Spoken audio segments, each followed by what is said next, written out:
This video is part of the PianoWell recovery program, a unique method designed to help professional pianists reconnect with ease, freedom, and authentic expression.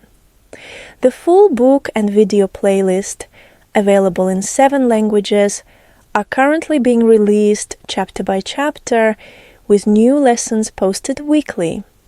You can find everything available so far in the description or comment section below, completely free.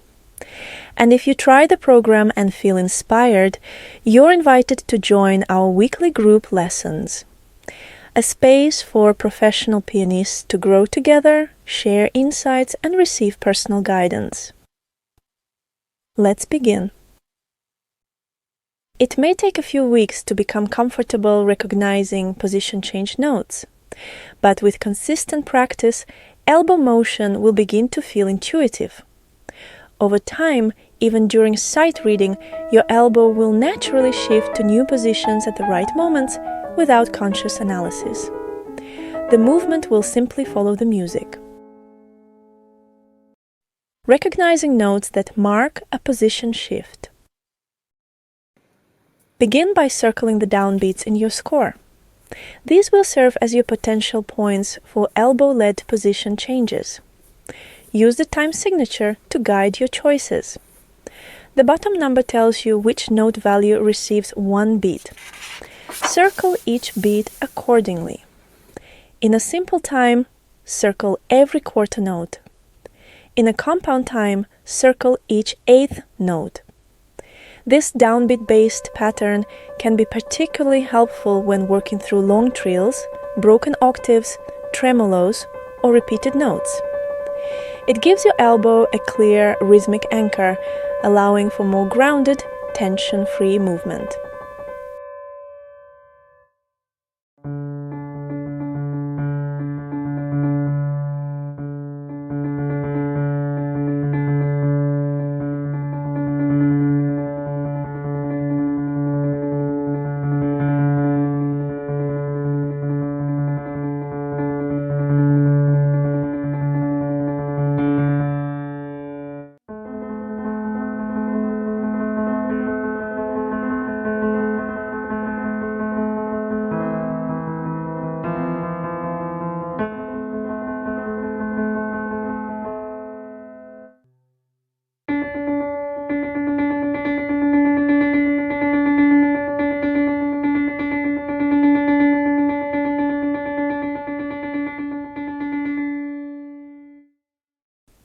Avoid circling upbeats, the third note in a compound time, or even notes in a simple time, as moving the elbow on these lighter beats tends to feel unstable and rushed.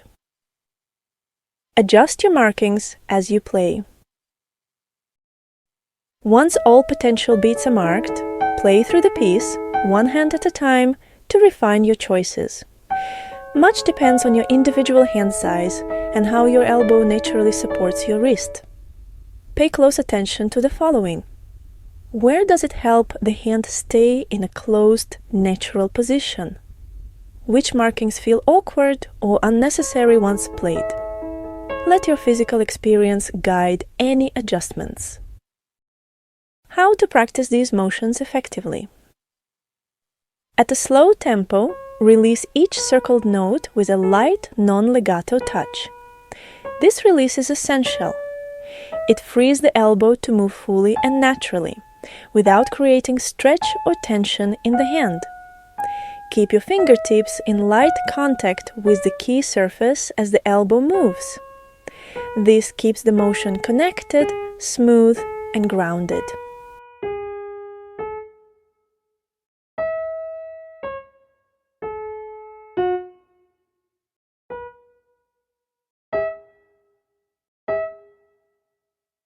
When you arrive at the circled notes, observe your forearm and hand alignment.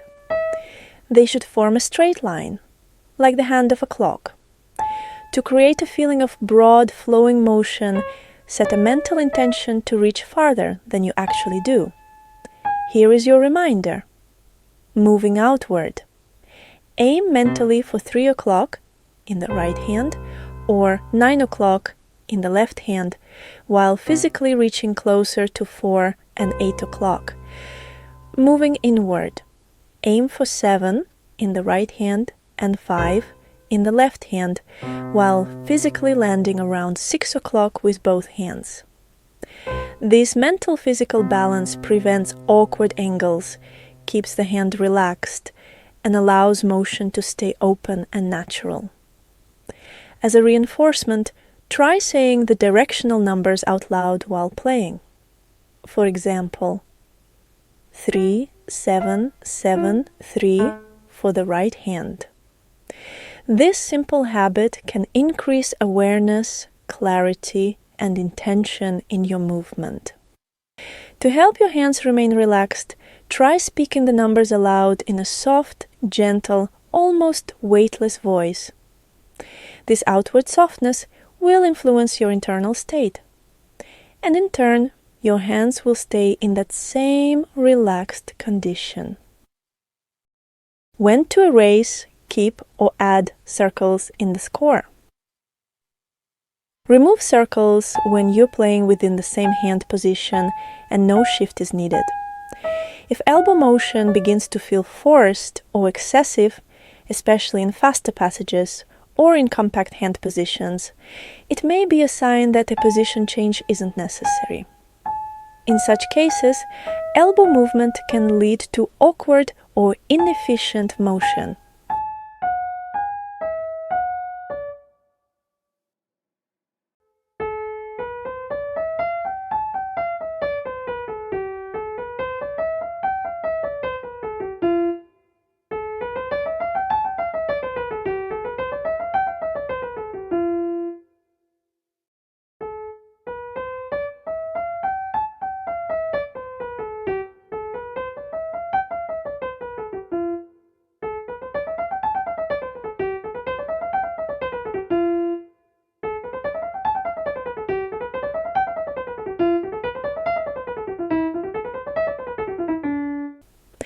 Keep circles only when a true position change occurs. This typically happens in two key situations: when the hand stretches beyond its natural shape and when the thumb passes under. If your hand begins to open beyond its natural relaxed form, the way it hangs when you're walking, that's a clear signal to shift to a new position. Even though a sixth, seventh, or octave might not feel like a big stretch at first, holding it for too long without returning to a neutral shape can lead to subtle but accumulating tension. When this happens, a position change is needed. Keep the circle. Each time you pass the thumb under, you're entering a new alignment in the hand, which marks the beginning of a new position. Treat this as a position shift and keep the circle in place.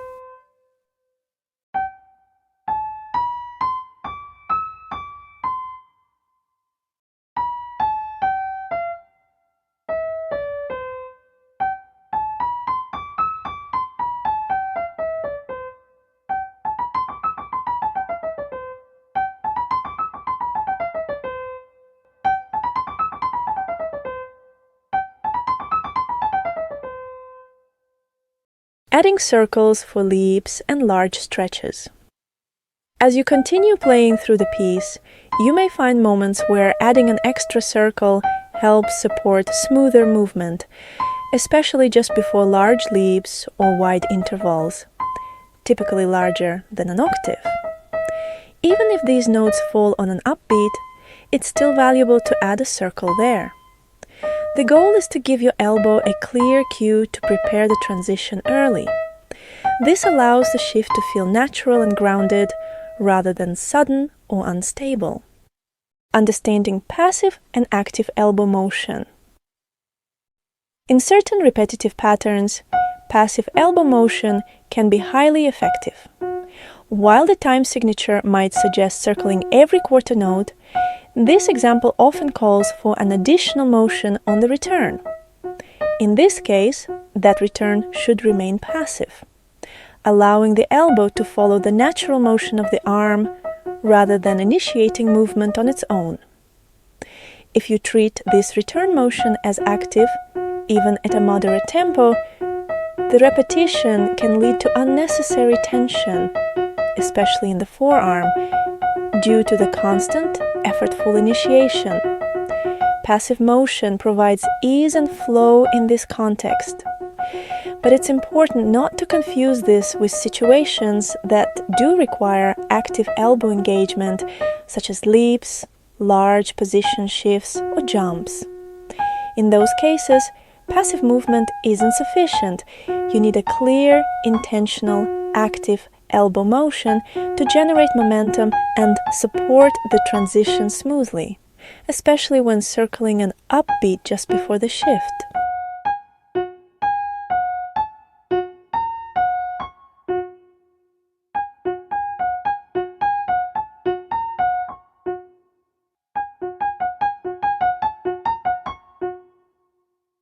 Marking elbow direction in the score. As you play, it can be helpful to add small arrows next to the circled notes in your score.